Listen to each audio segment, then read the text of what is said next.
Saya minta maaf, ini spidol kenapa ini? Ditutup dulu ya, coba Pak ini.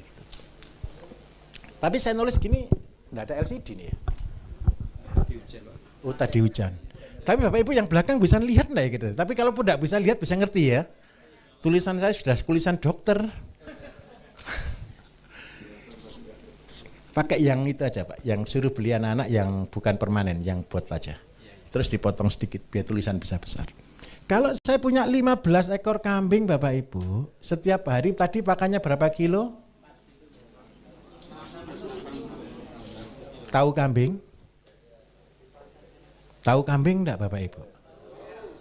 Berapa kencingnya kambing setiap hari? Ya belum tahu namanya. Untung belum saya suruh ngitung berapa kotoran kambing.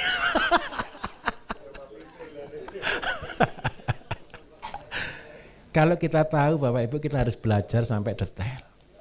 Jadi saya minta tolong ketika nanti Bapak Ibu kerja, nganggur-nganggur dihitung, nganggur-nganggur di total. Kenapa nanti saya akan jelaskan di materi habis ini. Gara-gara saya punya 15, saya punya kotoran pastilah 60 kilo. Karena makannya 4 kilo per hari. Terus yang kedua kencingnya rata-rata kalau 15 sehari 1 liter berarti 15 liter. Kalau 1 bulan ketemu berapa Bapak Ibu?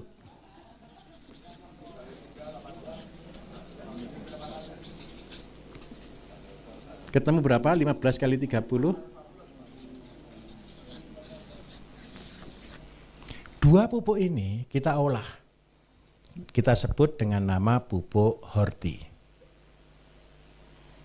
Pupuk Horti itu butuh kencing, juga butuh bahan padat. Kalau yang paling bagus karena kita tadi dari jagung, kembalikan dari jagung kepada jagung. Itu hukum tanaman. Kalau apa yang kita ambil, kembalikan lagi ke situ. Dari sini Bapak Ibu kita keluar pupuk sama. Nanti keluar pupuk cairnya sekitar 450. Pak Danang berapa Pak harga pupuk cair yang untuk urea cair Pak? Harga konsumen urea cair? 20.000 per liter. Saya tanya Bapak Ibu ya, kalau 450 dikalikan 20.000 ketemu berapa ya? 20.000 loh. 450 dikalikan 20.000 ketemu berapa? 9 juta. Wah, 900 toh Pak. 9 juta. Kencingnya kemana Pak? Coba bayangkan. Dari jagungnya kita dapat 6 juta. Dari kencingnya kambing dapat 9 juta. Anggap yang kotorannya kembalikan lagi ke jagungnya. Oke? Jadi kalau total kita dapat 9 juta ditambah 6 juta Bapak Ibu ketemu berapa? Kambing 15 lo ngasih Bapak Ibu gaji 15 juta. Kurang apa? Loh Pak, jual pupuknya enggak mudah. Betul. Kalau Bapak Ibu sekarang pulang dari sini buat pupuk, bawa ke pasar, enggak ada yang beli. Percayalah, 100% tidak ada yang beli. Pakai Facebook, pakai semuanya, enggak ada yang beli, saya jamin. Tetapi, kalau Bapak Ibu sudah jadi profesor, diantri. Profesornya di mana? Begini ceritanya. Tadi bertani itu perlu teratur. Yang kedua bertani perlu seimbang. Saya nulis ini bingung ya Pak. Dua kata ini kalau kita gabung Bapak Ibu, ini artinya tanggung jawab. Tanggung jawab melahirkan kata mandiri.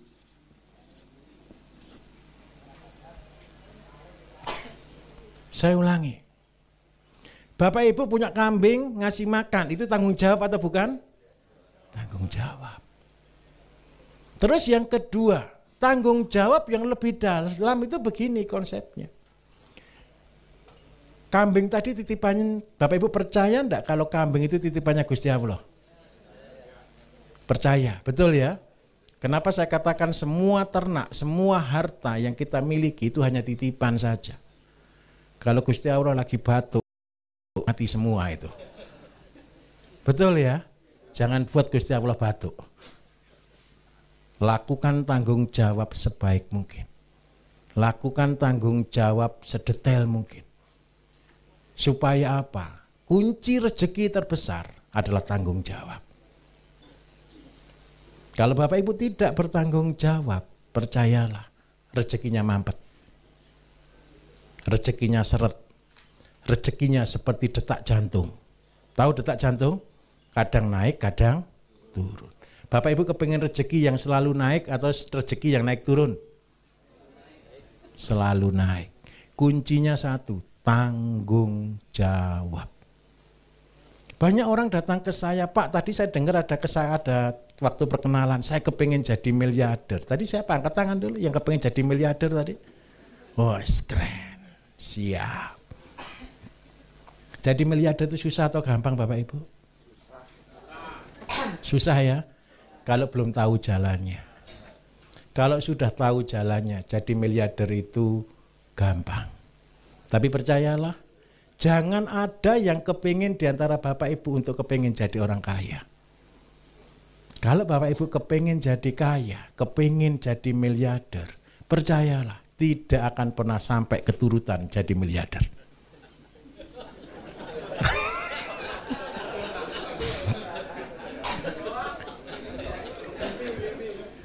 Kenapa kok saya katakan kalau kita kepingin itu seperti mengejar fata morgana.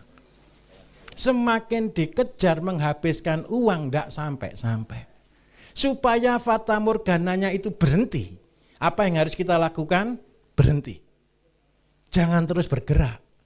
Terus apa yang harus kita lakukan supaya kita bayangannya itu tidak pernah hilang? Jangan ke depan, jangan ke belakang, tapi ke bawah. Nunduk. Kerjakan dengan tekun.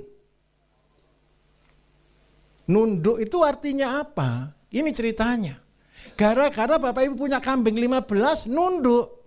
Kerjakan aja apa yang ada. Nggak usah cari-cari yang baru-baru lagi. Nggak usah cari yang aneh-aneh lagi. Serius aja kerjakan ini. Nanti Bapak Ibu akan jadi miliarder. Bukan karena kepingin jadi miliarder, tapi terpaksa jadi miliarder.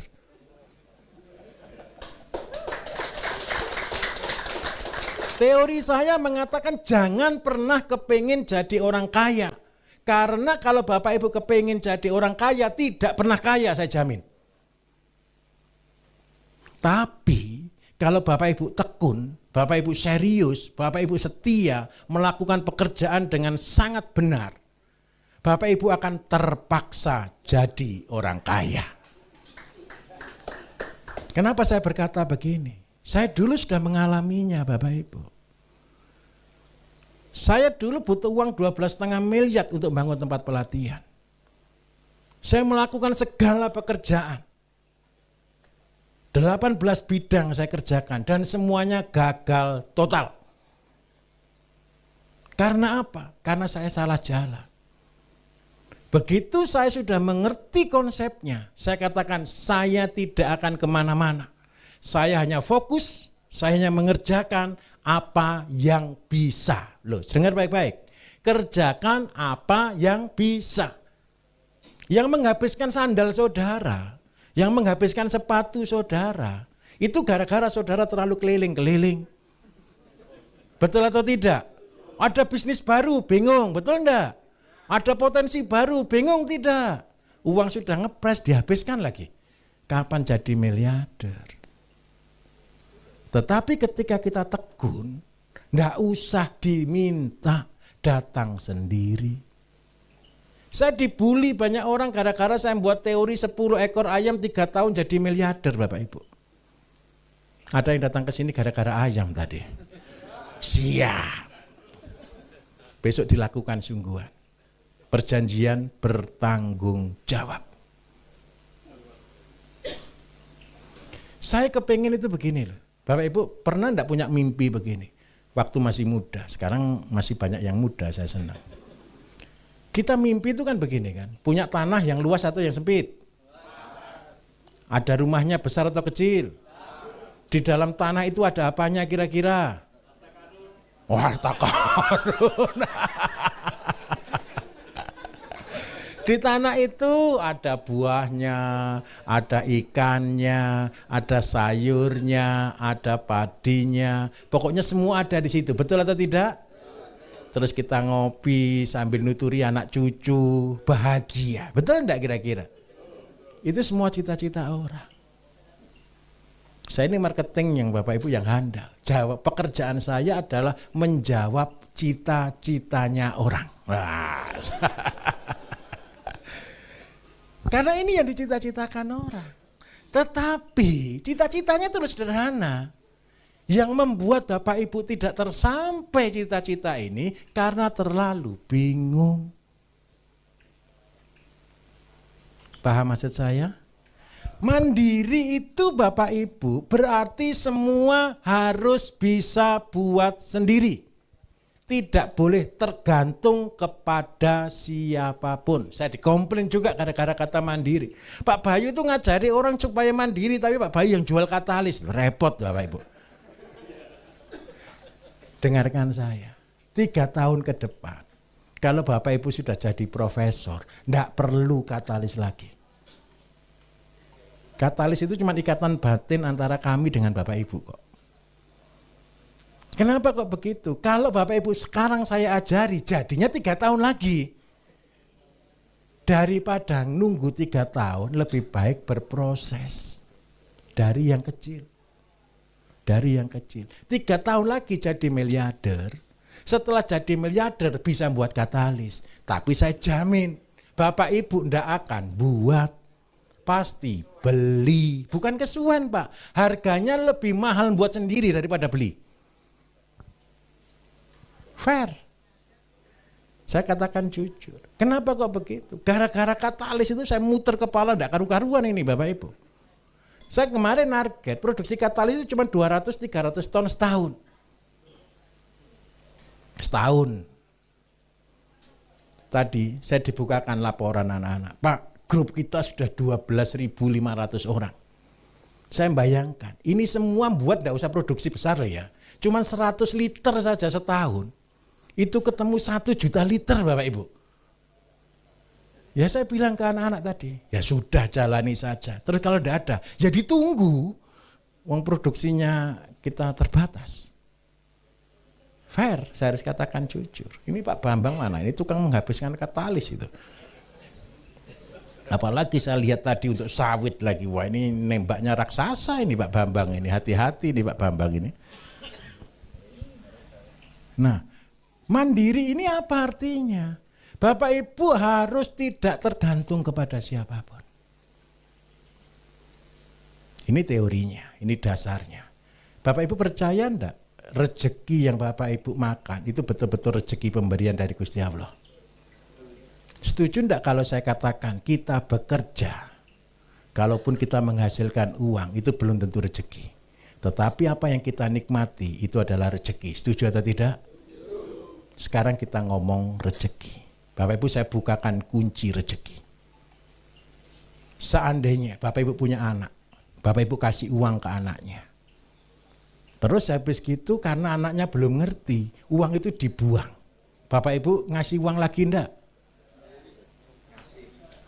Ngasihnya betul-betul dengan hati-hati, dengan banyak pertanyaan, dengan banyak tekanan, betul? Terus yang kedua, seandainya punya anak, terus dikasih pertanggungjawaban. Saya tadi Pak, saya mau kasih uang 10.000, ini saya belikan kue, saya belikan ini, ini kembalinya 1.000. Bapak Ibu senang enggak dengan kata-kata itu? Saya minta tolong, Gusti Allah Bapak Ibu perlakukan hal yang sama. Rezeki yang Bapak Ibu terima pertanggungjawabkan sampai sedetil-detilnya. Itu Bapak Ibu disebut orang yang bertanggung jawab. Contoh, kalau dikasih kambing pertanggungjawabkan. Diopeni dengan baik, kencingnya diolah, kotorannya diolah, dirawat dengan baik. Tanaman juga titipan. Mau sawah tanah itu bukan punya kita. Pertanggungjawabkan semuanya. Dan saya katakan, itulah kunci rezeki. Saya kasih contoh. Pak, seandainya di antara Bapak Ibu mungkin belum punya modal hari ini. Mulai dari tidak ada apa-apa. Ini ilmu saya. Kenapa saya bisa menjadikan orang jadi miliarder dengan tanpa uang sama sekali? Karena itu hidup saya. Saya bisa hari ini berdiri menjadi seorang miliarder Bapak Ibu. Bukan dari modal. Kalau jadi miliarder dari modal itu bohong. Saya ketemu S26 Procol Ultima, the fast aid to growing up milk. banyak hutangnya juga banyak. Fair, saya katakan jujur. Tapi saya mengajak bebas dari hutang. Bekerja mutlak karena tergantung ke Gusti Allah. Bagaimana caranya? Kalau ini sudah punya modal sudah pasti. Maksudnya 4 bulan ke depan sudah jaminan saya sudah. Pasti punya penghasilan 6 juta per bulan. Mau sudah punya kambing, sudah punya sawah. Tinggal macul. Kalau tidak macul kan berarti tidak mau kerja namanya. Betul ya? Nah, sekarang kalau tidak punya modal bagaimana kita memulainya? Begini ceritanya. Kita mulai dengan limbah rumah tangga Bapak Ibu. Limbah rumah tangga. Bapak Ibu, ibu-ibu ini saya tanya ibu-ibu. Ibu-ibu pernah belanja ke pasar? Kalau belanja ke pasar cari bahan yang bagus atau bahan yang jelek? Seandainya beli sayur gitu, sayur yang bagus atau yang jelek? Bukan yang busuk kan? Terus habis gitu Bapak Ibu ada sampahnya enggak biarpun dari barang yang bagus? Sebenarnya itu sampah atau bukan? Bukan. Dengarkan baik-baik. Kita beli sayur Bapak Ibu, siapkan tempat. Ini wujud tanggung jawab. Beli dari pasar sayur, kangkung, bayam dan lain sebagainya. Dikupas kadang-kadang ada yang dikupas, ada yang dipetii, ya dibuang. Saya minta tolong. Yang kita beli itu bagian dari rezeki kita. Yang bagus, lebih bagus kita makan, sisanya jangan dibuang. Masukkan di tempat sampah. Terus yang kedua, ketika ibu-ibu masak beras, ada air lerinya enggak? Ada. Ketika Bapak Ibu makan, tulang kan tidak dimakan kan? Kadang-kadang nasi sisa kan? Saya tanya, nasi sisa itu barang yang bagus atau barang yang jelek? Nasi sisa itu tadi kan dari barang bagus, betul Bapak Ibu ya? Barang bagus yang kita kelebihan sehingga kita buang. Tapi aslinya tadi barang bagus atau barang jelek? Ini semua masukkan di sini. Ini bukan barang jelek loh. Sayur sisa bukan jarang jelek loh. Nasinya Bapak Ibu bukan barang jelek loh. Itu barang bagus loh. Masukkan di timba, dikasih leri. Leri itu apa? Pengawet. Pengawet itu ada 3. Ada gula, ada garam, dan ada cuka. Kalau leri disimpan jadinya cuka. Karena dia asam. Asam itu pengawetan. Taruh di sini wortel, 2 tahun tetap wortel. Tidak berubah. Tidak busuk. Jadi pengawetan LRT ini Bapak Ibu untuk mengawetkan bahan makanan. Sebagai apa? Wujud tanggung jawab. Karena apa? Ini harta karun. Ada orang bilang, Pak saya tidak punya uang untuk ditabung. Ya jangan nabung uang, tidak punya. Tabunglah apa yang ada. Dan percayalah Bapak Ibu, sampah ini lebih mahal dari yang utama. Contoh beras, harga beras seandainya nanti tembus 20.000 1 kilo. Seandainya. Percayalah limbahnya beras lebih mahal. Nyuci beras 1 liter, 1 kilo Bapak Ibu perlu 2 liter air. Seandainya diolah dijual juga dengan harga 20.000, ini nilainya 40.000. Mahal mana air berasnya sama berasnya? Mahal air berasnya. Kenapa kita buang? Bukan tidak tahu, kadang-kadang kita merasa itu tidak berguna. Betul atau tidak? Ketika Bapak Ibu bertanggung jawab dengan semua rezeki yang diberikan kepada Bapak Ibu, percayalah. Gusti Allah itu lihat gini, oh anakku pinter tenan nih. Betul atau tidak? Ketika pinter diberi lebih atau dikurangi rezekinya? pasti ditambah. Siapa yang setia Bapak Ibu melakukan pekerjaan-pekerjaan sederhana, rezekinya pasti bertambah. Kalau Bapak Ibu rezekinya sudah kecil terus tidak bertanggung jawab, ndongonyo kenceng minta ditambah, saya jamin 100% tidak ditambah. Lah wong masih anak-anak kok dikasih rezeki besar malah kegelundung-gelundung. Tapi kalau Bapak Ibu sudah mandiri, sudah bertanggung jawab, saya jamin 100%. Itu hukumnya Gusti Allah. Terus yang kedua, gara-gara ini Bapak Ibu punya dua. Ini wujud tanggung jawab. Yang pertama jadi pupuk, yang kedua jadi pakan. Kenapa sih saya membuat teori 10 ekor ayam 3 tahun jadi miliarder?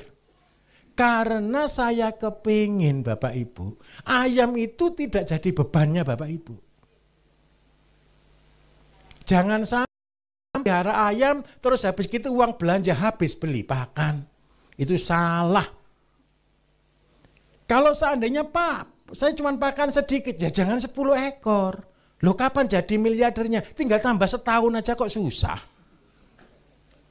Paham maksud saya? Yang paling penting mulainya 10 ekor atau 1 ekor, jangan 1 ekor ya, enggak mungkin beranak Bapak Ibu. 2 lah ya. Nah, kalau mulainya enggak bisa 10, ya 2 enggak apa-apa. Tapi saya minta tolong dirawat yang baik. Diopeni yang benar dan jangan jadi beban. Terus habis gitu gara-gara punya pupuk, pupuknya harus dipakai tanaman. Setiap hari masih belanja sayur kan ibu-ibu kan? Mulai besok tanam sendiri. Bapak Ibu tidak akan pernah jadi orang pinter. Bapak Ibu tidak jadi orang berhasil kalau tidak punya namanya kebun percobaan. Atau kita sebutnya laboratorium. Pak, laboratorium itu perlu sekolah. Itu yang ngomong salah. Laboratorium itu tidak perlu sekolah. Justru kita belajar dari laboratorium. Kita itu saya butuh namanya 3 kali 3 meter. Kalau tidak punya tanah Pak, saya tinggal di kota, tidak punya tanah, tanam di genteng. Kenapa harus katakan itu? Bapak Ibu tidak akan pernah jual pupuk, saya jamin. Tidak akan pernah bisa jual pupuk kok. Kalau tidak punya kebun laboratorium. Ketika Bapak Ibu nanti punya kebun laboratorium, saya minta tolong. Pupuknya dilakukan.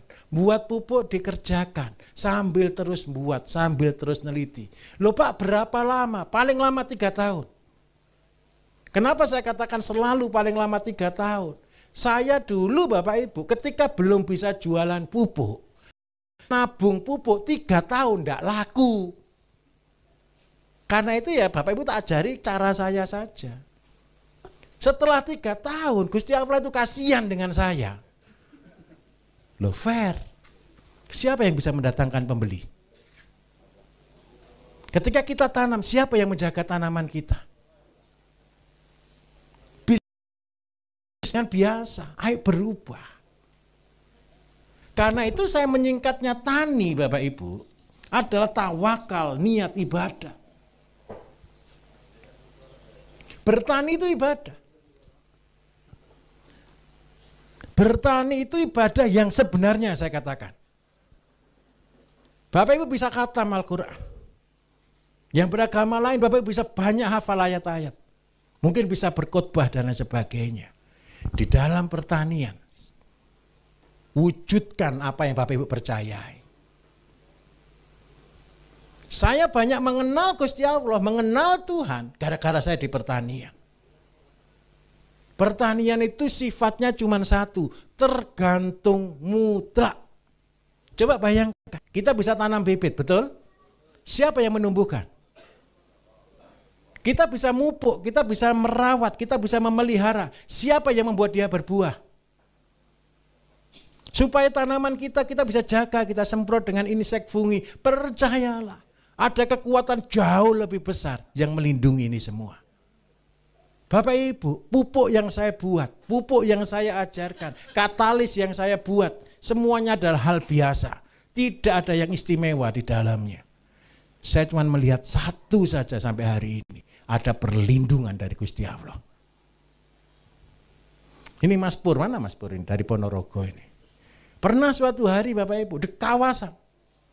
Di tengah-tengah itu cuma satu kotak dari puluhan hektar. Itu aja yang pakai pupuk ZPT, tidak pakai pupuk lengkap loh. Cuma pakai ZPT insek fungi Bapak Ibu. Yang lain habis kena wereng, cuma satu kotak itu aja loh, selamat Bapak Ibu. Apakah itu karena hebatnya pupuk kita? Bukan. Itu perlindungannya Allah sendiri. Dan pertanian memaksa kita untuk ibadah. Gimana? Waktunya sebentar, tambah 5 menit boleh ya? Ini sudah terlanjur terbakar ini.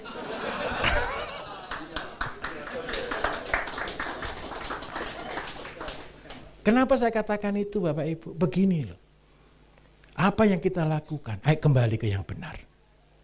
Tanah bukan punya kita. Tanaman bukan punya kita. Ternak bukan punya kita. Kita tetap adalah hamba. Kita ini hanya utusan. Ceritakan apa yang benar. Ceritakan apa yang baik. Ceritakan apa yang membangun. Supaya apa Bapak Ibu? Tugas kita sebagai manusia terjawab. Selamatkan bumi, penduduknya. Dan itulah tugas manusia yang sebenarnya. Perkara rezeki Gusti Allah yang memberi. Selama ini Bapak Ibu belum tahu aja caranya untuk jadi orang miliarder. Tapi dengan kita belajar 2 hari ini, kita akan mudah menjadi miliarder. Tapi perjanjian. Bagi Bapak Ibu bayar 1 juta mahal atau murah? Karena saya anggap ini gratis ya Bapak Ibu. Ilmunya juga diajarkan ke semua orang. Setuju? Oke, kita akan praktek dulu biasa tidak dimarahi panitia. Monggo kita